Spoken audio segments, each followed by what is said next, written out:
Bienvenue sur La Base, le podcast dédié à l'email et à la délivrabilité. Chaque mardi, découvrez pendant une dizaine de minutes des conseils concrets et opérationnels avec un seul objectif. Améliorer vos campagnes email pour les faire arriver dans la boîte de réception de votre audience. Bonjour et bienvenue sur un nouvel épisode de La Base. Je suis Juliette, responsable marketing chez Mindbase, un routeur de messages marketing. Vous l'avez peut-être en tête, mais le Black Friday arrive déjà à grands pas. Et l'email, c'est un canal qui est vraiment intéressant pour augmenter votre retour sur investissement pendant cette période. Et pour parler du sujet, je suis avec Agathe. Bonjour à tous, je suis Agathe, Deliverability Manager chez Mindbase et on va donc approfondir le sujet du Black Friday aujourd'hui ensemble avec Juliette. Alors en fait le Black Friday, je ne sais pas si vous l'avez tous en tête, mais finalement il est originaire des États-Unis. Dans ce pays on célèbre Thanksgiving toujours le dernier jeudi du mois de novembre. Et depuis les années 60, le vendredi qui suit, c'est une journée qui est dédiée en fait aux promotions, où les Américains vont en fait aller dans les magasins en masse pour faire leurs achats de Noël. Comme vous l'avez remarqué, petit à petit cette pratique commerciale s'est installée en Europe et en France. Et au début, on avait vraiment un Black Friday qui était délimité sur 3 jours maximum. Et puis ensuite, ça s'est élargi à quelques jours, à la semaine. Et puis l'année dernière, on a pu le constater en particulier, ça s'est carrément étendu sur le mois complet. Pour profiter justement de cette opportunité du Black Friday, on va vous parler des actions à mettre en place avec vos équipes marketing pour pouvoir profiter au maximum de cette période et des retombées économiques que vous pouvez avoir durant ces jours-là. Cette année, du coup, le Black Friday, ça commence le vendredi 24 novembre. Est-ce que c'est toujours une période intéressante ? Ça a donné quoi concrètement le Black Friday en 2022 ? Alors le Black Friday en 2022, il a été un petit peu particulier puisque le premier jour du Black Friday, on a eu un recul des ventes de moins 2% dû à l'inflation. Heureusement, en équilibrant sur une période de 10 jours, les ventes ont au contraire enregistré une hausse des ventes de 6%. Donc d'où l'intérêt un petit peu, en tout cas particulièrement en Europe et en France, d'aller étendre cette période pour pouvoir booster les ventes. Et du coup, le taux d'achat en ligne a lui aussi augmenté de 6% par rapport à l'année précédente. Et cette année, les consommateurs étaient 43% à faire leurs achats en ligne versus 39% en 2021. Du coup, c'est effectivement des chiffres qui sont assez intéressants puisqu'on atteint quasiment le même niveau qu'en 2020 en pleine période de crise Covid. Ouais, j'imagine que ça, c'est aussi lié aux millennials qui ont vraiment une forte appétence avec le net, qui ont des habitudes de consommation en ligne qui sont plus fortes que les générations précédentes. Oui, tout à fait, parce que c'est eux qui ont été particulièrement au rendez-vous, puisque leur taux de participation est de 49%. Et ce qui est intéressant pour nous en France, c'est que le Black Friday a surtout bien fonctionné en Île-de-France et dans les Hauts-de-France. Vous verrez qu'on a parlé des millennials, et c'est une notion très intéressante en marketing. Tu peux peut-être nous rappeler en quelques mots ce que c'est les millennials, Juliette ? Ouais, en fait, ça a plein de noms, évidemment, comme toutes les générations. On parle de millennials, on parle de génération Y, génération Y pour les anglophones. Globalement, on parle des personnes qui sont nées dans les années 80 ou 90. Il y a pas mal d'études qui ont été réalisées sur le sujet, mais les années vont changer. La plupart du temps, on s'accorde pour dire que les millennials, c'est la génération née entre 1984 et 1996. C'est aussi pour ça que le Black Friday, encore une fois, ça devient vraiment intéressant avec cette génération qui consomme. Et pour les entreprises, les services marketing, c'est vraiment un moment crucial pour capter les millennials et même les autres générations. Oui, tout à fait. C'est vrai que pour rester dans les chiffres, du 1er au 28 novembre l'année dernière, 2022, les revenus cumulés au niveau mondial s'élèvent à 180 milliards de dollars. Il y a forcément de la place pour tous ceux qui utilisent les bons canaux, avec le bon wording et toujours au bon moment.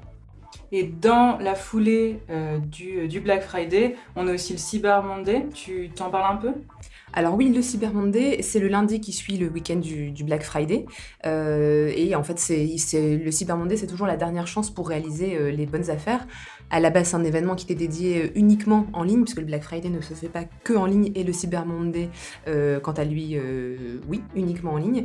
Et là, ce qui est intéressant, c'est que là aussi, sur 2022, on a battu des records, puisque le chiffre d'affaires dégagé, donc toujours au niveau mondial, était de 11,3 milliards de dollars.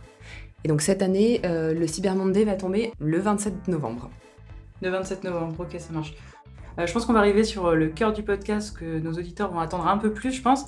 C'est vraiment, est-ce que tu as des conseils concrets pour réussir son Black Friday? Alors oui, le secret du Black Friday, c'est de bien le préparer en amont. C'est d'ailleurs pour ça qu'on vous en parle aujourd'hui, pour que vous puissiez progressivement mettre en place votre stratégie d'envoi. Et donc là, on va se concentrer sur la stratégie email, puisque c'est le sujet de notre podcast. Mais vous allez pouvoir voir que ces stratégies, enfin ce qu'on va vous proposer, s'adaptent aussi à d'autres canaux. Là, le point principal, justement pour l'anticipation, c'est l'augmentation de ces volumes. Par volume, j'entends le nombre d'emails que vous allez envoyer sur une période donnée.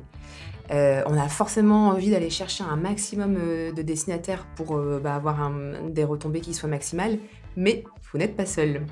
Ouais, j'imagine que le but, c'est pas forcément, si d'habitude on envoie, je sais pas, 1000 emails par mois, le but c'est pas de faire 1 million d'emails dès le lancement du Black Friday pour en toucher beaucoup, mais d'y aller, de préparer quelques semaines, voire quelques mois, je sais pas ce que tu préconises en avance pour atteindre un niveau d'envoi un peu plus important pendant le Black Friday? Oui, tout à fait. Là, on sort de la période estivale et particulièrement d'août qui est toujours plus calme. On vient d'attaquer la rentrée.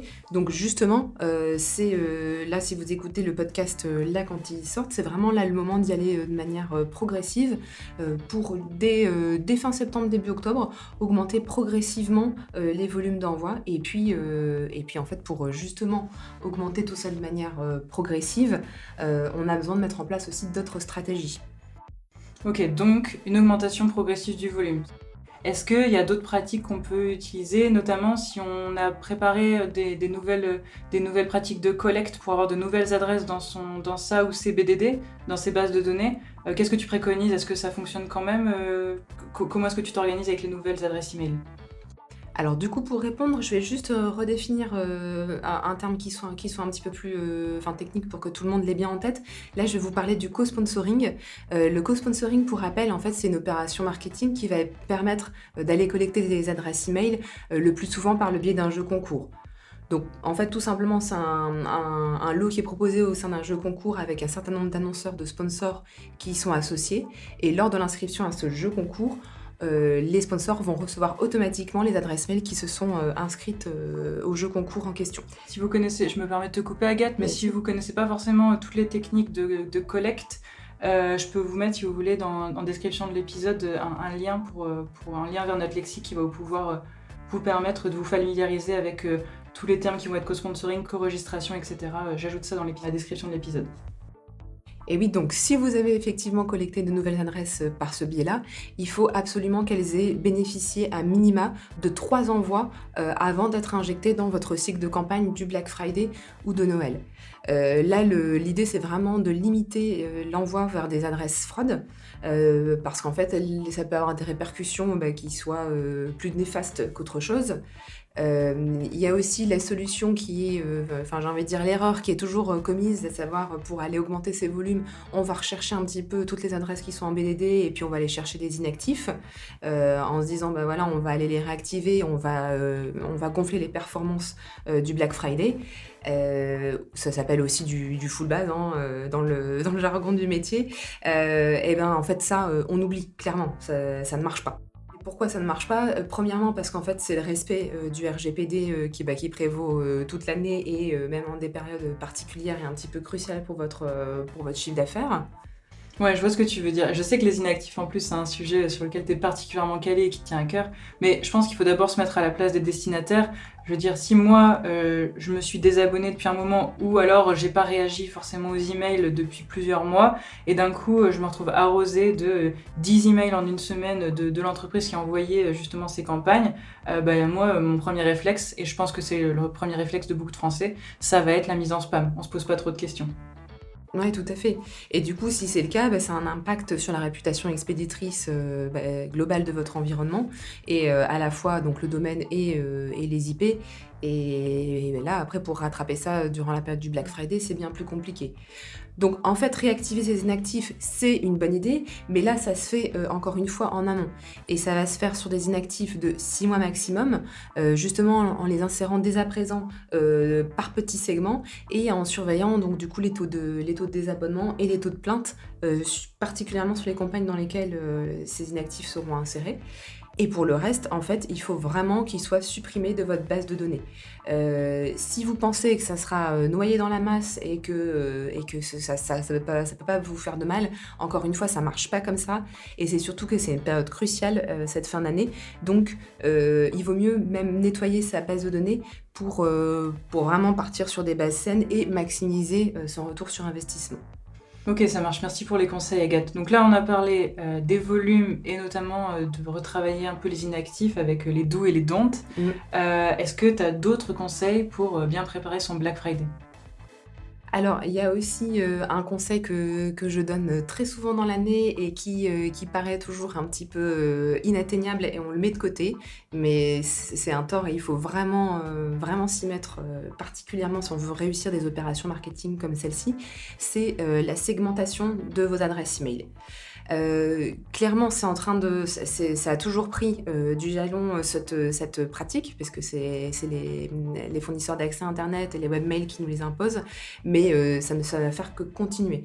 Donc, envoyer des messages, c'est bien. Par contre, il faut que ça engendre des ouvertures, des clics, du temps de lecture, de la transformation. C'est ça, en fait, ce qu'on attend. Quand tu parles de segmentation, ça va être diviser ta base de données pour regrouper les adresses email selon un critère, plusieurs critères? Un ou plusieurs critères. Effectivement, l'idéal, c'est d'en avoir plusieurs parce qu'on va pouvoir proposer des choses qui soient plus ciblées. Par exemple, si vous faites des newsletters généralistes, si vous envoyez du Black Friday sur une grande enseigne d'habillement pour enfants, si les personnes que vous ciblez n'ont pas d'enfants, ça n'a aucun intérêt, ça va les agacer. Par contre, si elles sont demandeuses de produits, de nouvelles technologies, qui ont d'ailleurs très bien marché durant le dernier Black Friday, là, ça va faire mouche. C'est pareil, on voit aussi que l'année dernière, tout ce qui est jouet a beaucoup gagné de terrain dans le chiffre d'affaires généré par le Black Friday. Là, par contre, si vous savez cibler qui a des enfants ou si vous n'avez pas cette donnée-là, justement, profitez de la période pour aller regarder la réactivité et en déduire les adresses qui sont les plus appétentes sur ces sujets-là. Là, ce sera banco. Ok, et j'imagine que cette stratégie-là dont tu parles, donc de se renseigner peut-être de ce qui a le mieux marché les années précédentes et de bien connaître sa base de données, je pense que c'est particulièrement important cette année encore, parce que c'est pas la première, à cause de l'inflation et du climat actuel dans lequel on vit. Oui, tout à fait. D'ailleurs, on l'a vu, le premier jour, il y a eu un recul des ventes au niveau du Black Friday qui finalement s'est rattrapé. Tu parles de l'année dernière, là, le premier jour du Black Friday Le 2022. premier jour, tout à fait, de 2022. Et finalement, ça s'est rattrapé avec une hausse de 6% en global. On voit que ce qui intéresse les gens, ça va être tout ce qui est jouets puériculture. Il y a aussi de l'habillement et donc des nouvelles technologies. Et c'est surtout qu'il y a encore un gros chiffre d'affaires qui finalement a réussi à se dégager. Donc là, j'ai envie de dire que plus que jamais, on doit avoir des emails qui sont ciblés. Il faut savoir ce que les gens attendent de vous pour pouvoir transformer. Envoyer moins. Ok, mais par contre, vous aurez surtout un retour sur investissement qui sera meilleur en fonctionnant comme ça. Et d'ailleurs, je pense qu'on avait aussi fait des fiches segmentation, on avait travaillé sur des fiches segmentation ensemble, Juliette. Ouais, c'est vrai, pareil, je peux vous ajouter également le lien si vous voulez accéder à la fiche dédiée à la segmentation. Super, encore une fois, merci pour ces conseils. Je vais me permettre de résumer, parce que c'est déjà, je pense, pas mal d'informations à digérer pour ceux qui nous écoutent. Donc, si on doit retenir 3 éléments de ce podcast pour préparer le Black Friday, c'est d'abord d'anticiper ses campagnes et la création, ou bien la mise à jour de ses cibles, de penser à monter progressivement les volumes plusieurs semaines, voire mois à l'avance. Moi, j'ai un point que j'aimerais ajouter, 3e point, c'est aussi de travailler ces campagnes avec un visuel intéressant qui va attirer l'attention et un objet accrocheur. Et je vais me permettre de faire un petit aparté sur l'objet, parce que ça en plus c'est un sujet rédaction que j'aime beaucoup. En fait, les objets, ça peut vous faire vraiment exploser vos résultats d'une campagne ou bien de faire échouer une bonne campagne si on n'arrive pas à faire ouvrir l'email. Donc un bon objet, c'est quoi? C'est un objet court qui va attiser la curiosité de votre audience. Donc pour réussir, moi je vous conseille 2 choses. Soit vous pouvez utiliser une question. Par exemple, est-ce que c'est le moment de changer vos lunettes? Ou bien, 2e format, une liste. Par exemple, 10 raisons de changer vos lunettes.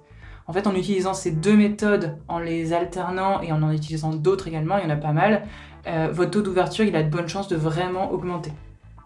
Merci pour cette précision, Juliette. Moi, je voulais terminer avec un petit tips qui est simplement en fait d'aller décaler de quelques minutes l'envoi de sa newsletter. C'est-à-dire que, en fait, surtout sur des périodes qui concernent des dates qui sont les mêmes pour tout le monde, plutôt que d'être dans les starting blocks pour envoyer à 9h en même temps que tout le monde, décaler votre envoi soit à 8h50 ou à 9h15. Ça va vous permettre en fait que votre message arrive plus vite parce que les serveurs de Yahoo, de Hotmail seront moins sollicités au même moment, donc vous passerez mieux. Et c'est surtout que soit vous arriverez avant, et donc comme vos destinataires vont attendre ces emails, du coup ils arriveront avant, vous attirerez plus vite l'attention. Et pareil, s'ils sont noyés sous un flot d'emails et que ça arrive un petit peu après, de même votre mail se détachera du lot. Top, merci beaucoup Agathe, super conseil. Je pense qu'on a fait le tour du sujet, en tout cas pour vous donner une meilleure compréhension de comment préparer son Black Friday. J'espère que vous aurez vraiment le temps d'appliquer ces conseils qui peuvent changer les résultats de ce tournant. Pensez à aller voir les ressources complémentaires qu'on ajoute en description de l'épisode. Et merci beaucoup d'avoir écouté La Base, on se retrouve mardi prochain. Merci à vous, à bientôt. Merci d'avoir écouté La Base. Si cet épisode vous a plu, pensez à le partager et laisser un avis sur Apple Podcasts et Spotify. On se donne rendez-vous mardi prochain pour un nouvel épisode.